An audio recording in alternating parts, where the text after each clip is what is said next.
Welcome. In today's masterclass, we are going to be doing a training on the difference between the employee and CEO mindset. For this masterclass, you're going to need a notepad and a pen. And for you to get the most out of this particular training, I want you to think about where you are right now on your coaching journey. I need you to be really honest with yourself about what here lands for you in a way that might be slightly activating, might feel like it's calling you out, and look at the ways that, in fact, you are being called forward. That you can use this training to see what good looks like, to elevate, to think in a new way, and ultimately go about your coaching business with a slight shift in your mindset, specifically to see how you are in your employee mindset and how it needs to shift into your CEO mindset. I also want you to take note of where you are already in your CEO mindset, because it can be very easy, if we're not careful, to focus only on the gap between where we are now and where we want to be. And I also want you to use this training to celebrate yourself so that you can see the gap between how far you've come to where you are now. True growth, personal mastery, development, and building a coaching business around your 9-to-5 requires you to be cognizant of both. Not only where you are now and how much you need to do to get to where you want to go, but also how far you've already come. When we can sit in that sweet spot of being in the middle, being present with everything we are and everything we are becoming, that is where we take our power back, and we can use things like trainings and opportunities to level up and self-develop and do self-coaching and be trained to our leverage and to our advantage. If we use it against ourselves, we actually stay the same, and at worst we regress. And that is not the aim of this coaching. This coaching is going to be to show you how far you've come and exactly what the next step looks like. And it is a really simple mindset shift. The reason why I love giving this training away for free is because when my clients work with me, they're already coming in with this awareness of where they want to go, which I love. Because when you know where you want to go, it's then just a case of how are we going to get there. But there's no problem if there is a bit of a learning curve for implementation and seeing how these things apply to you. So bring that awareness into your journaling and as you capture some of the things I'm going to be sharing with you today. Are you ready? Feel free to pause the video if you need a moment to go grab a drink. If not, let's get to it. So the first one is failure. The big difference between employee mindset and the CEO mindset is that as an employee, we are kind of trained from a really young age to avoid failure at all costs. And failure, therefore, feels like shit. We avoid it. We stay within the lines. We avoid challenging the status quo. We don't question upper management. We don't do things outside of our job description. And when things go wrong, we always look in employee land, working for other people, where we're working for organizations, we look to the systems and the structures and the rules that that organization has set for us to determine what we should do next. There's procedures, policies, risk assessments for everything. Now, in entrepreneurship and in your CEO mindset, we need to embrace failure. How do we embrace failure when we've been taught from a young age to avoid it? This is the mindset shift. We need to see the things that haven't gone well and not internalize those challenges, not make it mean anything about our future, not make it mean anything about our growth, but actually see how when we fail forward, which means fail hard, fail fast, try things, see that they don't work out, put yourself out there, get low engagement, get zero engagement, do an offer, nobody takes you up on it, do a call to action, nobody responds. All of these micro steps that we're taking every day in our business, I don't even like to use the word failure anymore because I genuinely don't see it that way. But if you want to look at it through that lens, you can see them as tiny little failures where you are failing forward. And every time you fail forward, you're actually up leveling. I love that shift. I'm always excited to fail forward because that means I've got an opportunity to refine, evaluate, get creative, get resourceful, try again. But in employee land, we just aren't really encouraged to do that. We're often reprimanded, we're shamed, we're judged. That's when the politics get involved, everything gets a little bit awkward. You're not often invited to admit mistakes. We're very quickly told to keep things hush hush. When people do make mistakes, it's often very public and not very kind. And all of these behaviors in workplaces don't make for good innovation, good creativity, and failing forward. This is where we need to shift into that CEO mindset as a matter of urgency and really looking at yourself and saying, how do I treat myself when I fail? Not if, when. And do you even see it as failure? If you've got to the stage where you don't even see it as failure anymore, then you're winning. So, fear of failure versus failing forward. So number 2 is focusing on your tasks, focusing on the description in your job description and only doing the things that you need to do to get through the day, which is absolutely fine because that's what you're paid for when you're an employee. But CEO mindset shift on only doing things that are within your job description. Honestly, we have to do it all. At the beginning, we're wearing many hats. We are the CEO, we're the marketer, we're the salesperson. We then do the coaching delivery. We're then doing the back-end admin, the operations, all the aspects of building a business, right? So until you're at the stage of actually hiring staff, we're doing all the things. So there is no one job description for us. The job description is fucking huge, but also it isn't about, well, I shouldn't have to do that because it isn't in my job description. It's the attitude that really is the employee mindset. The CEO mindset has a continuous focus on growth, on doing better, on evolution, on learning, on self-mastery. When you have that shift of, okay, well, the beginner's mindset, I've always got something to learn from this. I'm never too good for this training. I'm never too good to pay attention and go back to basics and really fine tune and make sure I've got everything in place. I'm never too good for this. So that shift from it's not in my job description, I'm not doing it, into actually my job description is continuous evolution and growth. My job description is doing everything inside and outside the job description because there isn't one for an entrepreneur. That's the major shift. So that's number 2. Number 3 is the shift from feeling defined by the red tape, the bureaucracy, the lack of ownership, the budgets, the staffing problems, the limits on time, limits on support, limits on budget, limits on resources.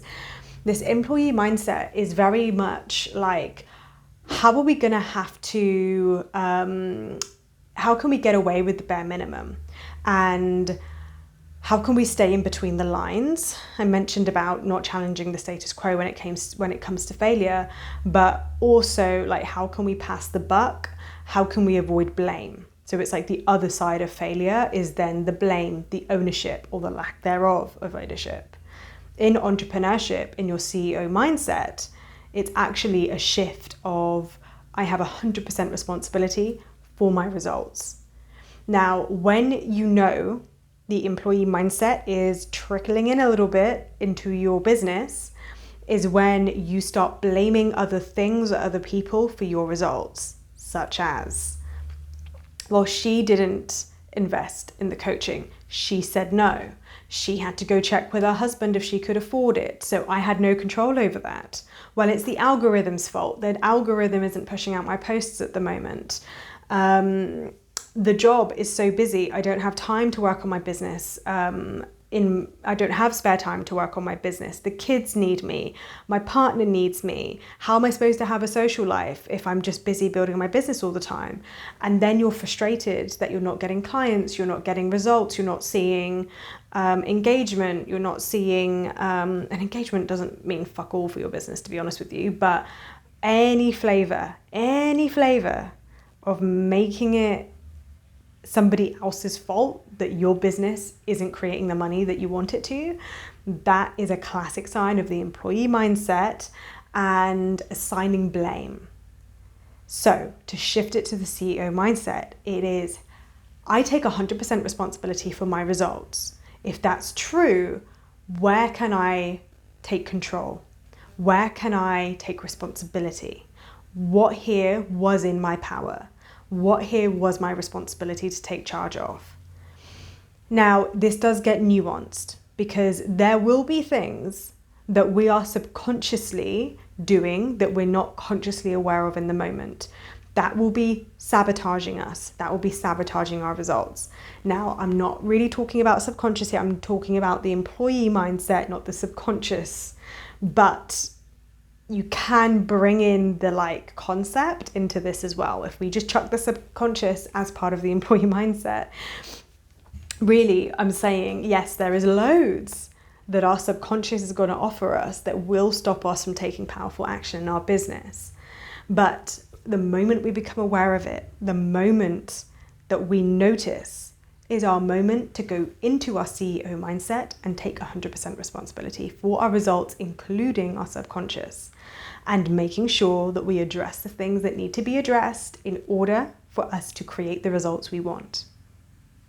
So, number 4 is suffering alone versus asking for help. Tell me when you've done this, and even when you have a coach.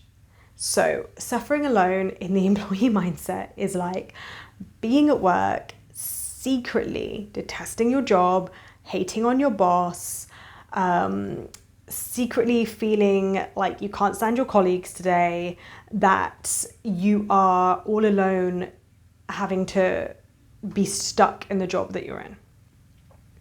Versus asking for help and leveraging resources, which in your business is not just watching a training, implementing it. In your business, it's not just going to a free masterclass or a free workshop, but truly implementing and taking it to heart. And the next step of that is not only just investing in a coach, but not making the coach responsible for your results, and leveraging the resources available to you in a coaching container. So for example, in Thrive, you get access to obviously one-to-one coaching, you get access to in-between session support, Thrive online portals, the strategy 2-hour kickoff session, as well as the monthly review and planning sessions. And it blows my mind. And one of the things that I teach inside my program is to do evaluations. You can evaluate anything. You can evaluate your week. You can evaluate a sales call. You can evaluate going live on social media. You could evaluate a masterclass, a launch, a coaching session with a client. And it blows my mind that I'm not receiving 3, 4, 5, 6 of them per week. Because I don't know about you, but I know when I was in the early days of my coaching business, there was such a steep learning curve. If I could get feedback on every single thing that I was doing, that would be a no-brainer. So where are you taking 100% responsibility for your results and by leveraging the help that is available to you? An employee suffers alone. A CEO takes ownership and leverages the resources available to them. Not only is that good investment and good investing, it's also just smart thinking. So this is something I really want to encourage you to do. Something that came up the other week, I felt really caught out, and I'm going to share this with you. I follow this incredible copywriter. He's always posting really hard-hitting, really calls you out and twists the knife and makes you think, shit, I better sit up and get to work here. I love his stuff. And in one of his emails on his weekly blog, he said, hey, I'm doing an offer. If anybody wants to get feedback on an article that they've written or a blog or a caption or something, send it through and I'll give you my feedback. Did I do it? No. Guess what? He emailed around the next day and actually said, by the way, nobody has taken me up on this offer. Are you actually kidding me? Are you actually kidding? I've just offered you free help and nobody has bothered taking up the help. Like, what's wrong? And I thought, what the fuck? Like, I was just like, well, maybe, I don't know. And I was just scared. Didn't have a good excuse. Did not have a good excuse. And I see this all the time. I obviously do it. I see clients do it. I see other coaches do it. That was a real kickstart for me. It was a real hit for me. I was like, damn, okay, I'm not going to be passing up on those opportunities again.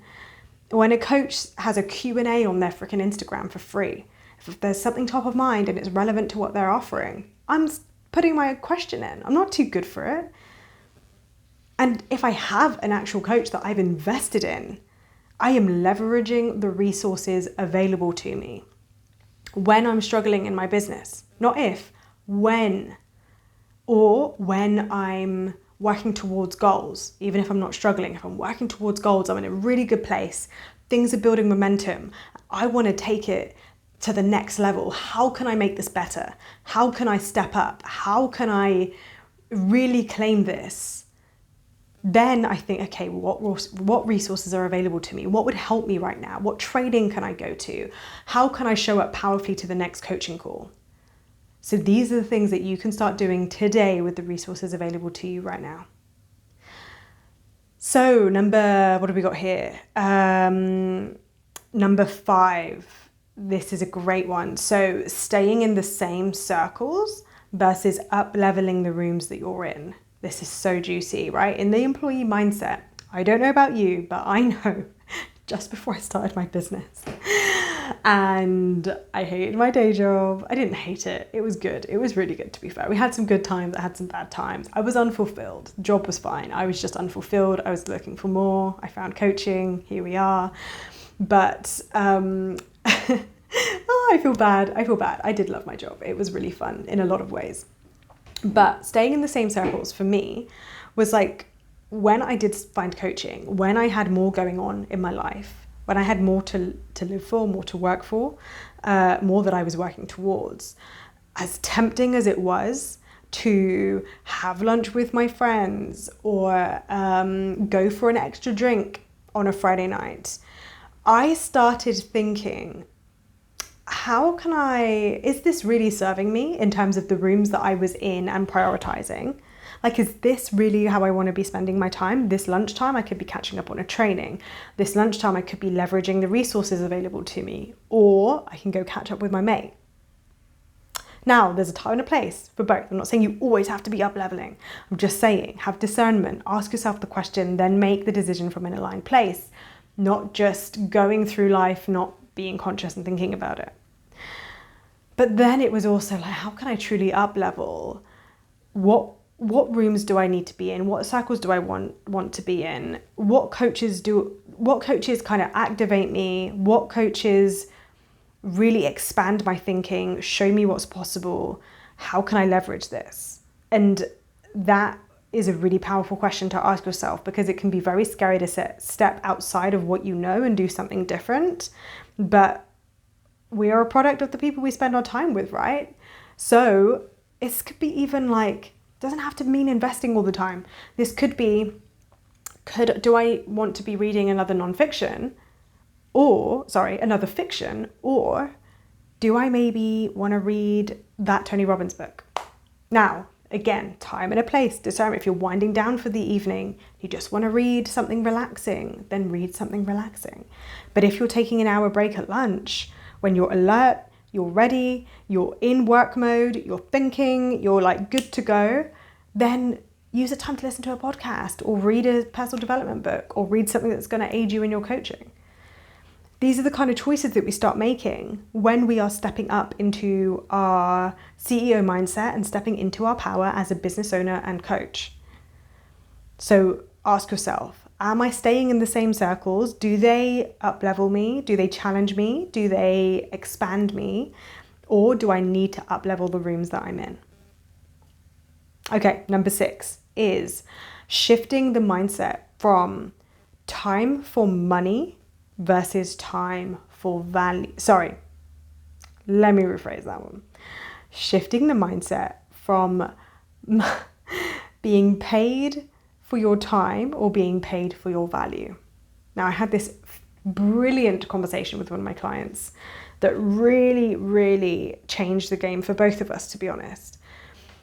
She was concerned about the pricing of her coaching offer because in the early days, you're going to be charging anything from zero to $1 million. Probably not going to be charging $1 million at the beginning or ever. But in the early days, you might be charging significantly lower than your salary. You might be charging significantly lower than your salary per hour. I don't think about my personal salary back when I was in a 9-to-5 by the hour, but if I did, I'm still technically undercharging compared to the price per hour that I was worth in my previous career. Now that's interesting, isn't it? It's a really interesting thought because we think because our contract of employment says 36, 40 hours a week for X amount of salary, therefore means that's what they're paying us for our time. But if that were true, and this will only apply to people who are in skilled roles where you are an expert and experienced in your field. So I'm not talking about people who literally are paid by the hour, like, I don't know, waiters, cleaners, barristers, tradies. If you're in trade, you might be paid by the hour, fair enough. But in anybody who's like a teacher or in corporate or some kind of professional services role, which is most of my audience, even though your contract says that you're paid for your time, if that were true, they would be wanting to know what you're up to every hour, every minute of every day. But it's not, is it? There's plenty of downtime in your 9-to-5. Yes, there are expectations because you need to set some kind of boundaries as an employer about the hours that they expect the employees to be there. But in reality, the true measure of your value, hence your salary, is based on the value, on your skills and your experience and the expertise that you bring to the table. So they're really paying you by your value, not by your time. And it's exactly the same for coaching. When you have that reframe about charging your value is also going to be based in coaching based on what you feel you can confidently charge, where there is a fair expectation of the exchange of service. What that means is, if you were a brand new coach, never coached anyone before, and you didn't believe that you could offer a profound transformation for your clients, it would be incongruent of you to charge any amount that you didn't feel didn't reflect the level of transformation that you can offer. Now, I'm really hesitant to provide physical numbers because I don't want any of you to take the numbers I share and use them against yourself, because what looks congruent for you could look very different for the next person. At first, it could even be zero. You charge nothing because you have such a low level of belief, and it's not a problem if you do, but the other way of saying it is, if you don't yet believe that you can create a transformation for your clients, you charge zero. And then as soon as you realize, actually, there is so much value, even if they take nothing from the coaching, all they get is an hour to sit with somebody who can profoundly listen, and that is worth X amount, and you can back that 100% without a single flinch, then that's your value. So instead of looking at the amount of time you spend with a client and going, well, I'm spending an hour a week, and then she gets a couple of box of exchanges or a couple of WhatsApps in between, and that's taking up about 2 hours of my week, so that's 3 hours a week, and over the course of 3 months, that's 12, so 3 12s, that's what, 3 12s, oh my God, my brain has blanked. I'm not a mathematician, I'm a coach. I want to say 36. 3 12, yeah, 36, why was that so hard? So 36 hours of my time and attention. And if I charge £100 an hour, that's 3,600. Oh my, 3,000. And then when it comes to a consult or a sales call and somebody says, okay, well, how much it is? And you go 3,600 and then you can't even say it properly. Doesn't translate. Does not translate, does it? So stop thinking about your time for money. It's costing you money. Think about your value for money in coaching and then charge accordingly.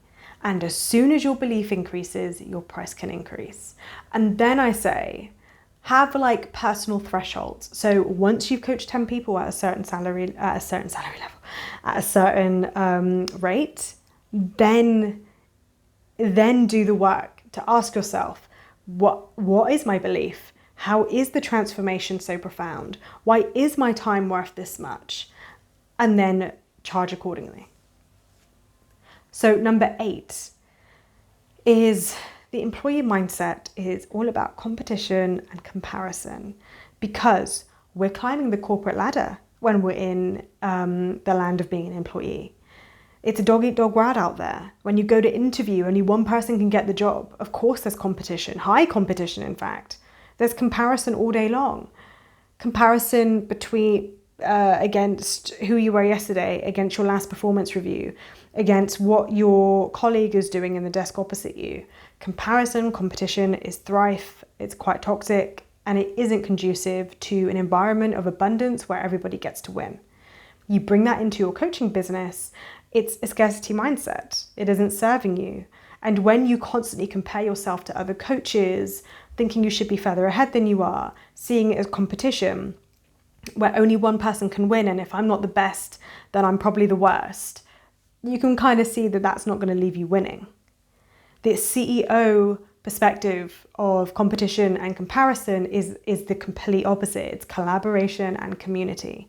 If you can create community as an approach to your coaching style, and particularly your marketing style, community is inclusive, it's welcoming, it invites people in, it invites people closer. If you can position yourself as a leader, not a boss, if you can position yourself in a way that cares about collaboration and community instead of positioning yourself in competition, and when you show up, you've secretly been comparing yourself to so-and-so, you're trying to be like somebody else that isn't who you are, that is also a form of competition and comparison. It's really, really interesting when you look into it deeper. But when you shift the thought, how can I collaborate? How can I create a community? How can I connect more? You're immediately shifting into the CEO mindset, and it's incredibly, incredibly powerful. Number 9 is living within your means, knowing your means are limited. This is the mindset of I will only, I get my salary every month, and I'm only spending within what the salary allows me to, and I've got my budget and it goes to that. Now, I'm not saying don't budget. I'm not saying don't live within your means. I'm saying be mindful of when it's a scarcity mindset versus an abundance mindset, which has the approach, and this is the CEO mindset here, is if I see this as an investment, how do I get my return on investment, my ROI? So it's looking at something, so let's talk about coaching specifically here. You're looking at hiring a coach, you know how much it is. Well, you don't, you probably got a ballpark. I'll be very surprised if you went to a coach who was massively out of your range. And you had an idea of what it is, or you know exactly what it's going to be, and you look at it as an expense, and that is it. It's a liability, it's an expense. Therefore, if I spend it, I'll be reduced by that amount. Am I willing to risk that amount is effectively what you're saying. Now, the CEO looks at an investment and goes, okay, there's an initial outlay, but what is my return? What is the possibility for the return? How do I get my money back? How do I make this investment worth every fucking penny? And how do I show up powerfully for it? Now, in order to do that, we need to have some of the other CEO mindset shifts in place, such as taking 100% ownership and responsibility for your results, such as leveraging the resources available to you. Now you start to see how this all links in. Not what do I get out of it, looking at the cost of things in terms of your time, looking at what you get out of it by way of value. That shift can be everything, especially when it comes to investing in coaching, which I know at first, it was a very scary thing for me to do. But the reason it was scary is because I was only looking at the cost. I wasn't looking at the opportunity cost. I wasn't looking at the ROI potential. And now when I look at the ROI and I think to myself, okay, at worst, it's an expense and I don't see another penny. If I make no more money in my business ever again, this was the cost of what it was to get that coaching. Am I willing to spend that money? And then on the upside, if I spend X amount on this coaching or mentorship or whatever it is that you're buying, and I get ROI, even make my money back, then it's effectively cost me nothing except the cash flow. So if at minimum I get my money back, then I come out no different. I come out no better off, except I do because I've learned some things, I've got coaching, I've had new experiences, I've put myself in new rooms, I've connected with more people. So actually, yeah, that is worth it as long as I make my money back. And then at best it might be, well, what if I double my ROI? What if I pay, let's say 1K and I get 2K back? I make 2K in my business as a result of this. What if I make that 2K back again and again and again and I 10x my ROI? Fucking no brainer. Way more than you'll get in a bank with an interest rate of like 0.5%. So this is how a CEO thinks about their investments. Not how much is it going to cost me, but what is the ROI? Let's grab a drink. Last one.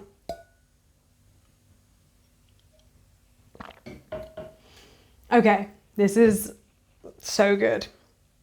An employee think about like when you're going for a job or you're like got an interview or something, you need to know what you're getting out of it, right? You need to know what the expectations are, what the hours are, what the salary is, who you're reporting into, what the job description is. Like you need to know what you're getting out of it, because once you sign that contract, then it's, within reason, it's up to them. The CEO mindset when it comes to your coaching business is not what do I get out of it, such as I want to hit 100K so that I can be a 100K earner. And that's as far as the thinking goes. You're in your employee mindset. The CEO is, who do I need to be to do this? Oh, I love it. I love that shift. So it's no longer about how can I make 100K? Who do I need to be to create 100K? You become a 100K earner ahead of time. Whatever your goal is right now. Maybe your goal right now is to get your next client. Maybe your goal is to have your first 2K month or your first 5K month or even your first 10, 15, 20K month, whatever. Not how am I going to get that milestone? Who do I need to be to create that milestone? It is a game changer and one of my favorite questions. One of my favorite questions to ask myself to be able to show up powerfully when I do videos like this, when I know I'm about to go on social media and just be online and be visible. Who do I need to be to create the level of value that are going to entice my clients to want to work with me? Who do I need to be the woman who created 100K in my business today? God damn, that's a powerful question. Not what do I get out of this? Or when am I going to get to 100K? And all the kind of low level questions that come out of like not being at your goal yet. When you start thinking about who you need to be today in order to create your goals, oh, it's so good. So good. I can feel the shift in my body straight away. So those were the 10 shifts from employee to CEO mindset. Now, as I said at the beginning, I want you to reflect on this. Just jot down right now maybe 1 or 2 key areas where you know that you need to be onto yourself, where you want to level up, and 1 or 2 key areas where you're already regularly, like consistently embodying elements of the CEO mindset. Now, full disclosure, I'm not perfect. I see myself shifting in and out, but the difference is at first it's a concerted effort to go from employee to CEO mindset. Over time, it's easier to stay and maintain in the CEO mindset. And then if you ever slip, you bring yourself back. And then eventually you just are. That's just who you are. It's really, really, really powerful stuff. And when you bring this into your coaching business, you will see different results. Because when you are in your CEO mindset, you are going to be operating at a higher level of thinking, a higher level of problem solving, a higher level of showing up powerfully for your clients, for the people who currently pay you and the people who don't even pay you yet, and showing up for yourself in the moments in between when you're not even working on your coaching business, when you're in the 9 to 5, when you're at home relaxing. These things impact every area of your life. So enjoy the shift, enjoy seeing how just even this awareness is already in your bones and how you can continue to step into your CEO mindset and your CEO embodiment as you continue to grow your coaching business. I hope you enjoyed this training. Your next step is to message me either in the DMs on Instagram, on Facebook if we're connected, or just drop me an email at hello@coachingwithpamela.com. Let me know how you found this training, if it was powerful for you, and what your key takeaways are. And if you want to take this work further, then it is a no-brainer. Schedule a consult today. Let's connect, let's meet. I can get to know you a bit better, understand where you are in your coaching business right now, and we can discuss how we can take your coaching business from where it is right now to where you want it to be. As you build your coaching business around the 9 to 5, you do not have to do this alone. I'm sharing these insights with you because I want you to be able to take them away right now and make changes today. But if you want continuous support to help you stay on track with your goals, to get super clear about your offer, your price, your soul client, the client journey, how you show up and maintain this energy, and having the support for 6 months as we work together, as you embody your CEO mindset and start and grow your coaching business around the 9 to 5, then I can help you. Schedule your consult using the link that's going to be somewhere on this page. And I cannot wait to connect with you and get started. In the meantime, have a beautiful rest of your day. Enjoy this fresh dose of empowerment that you've just acquired or realized was already living inside you. And we will connect very, very soon.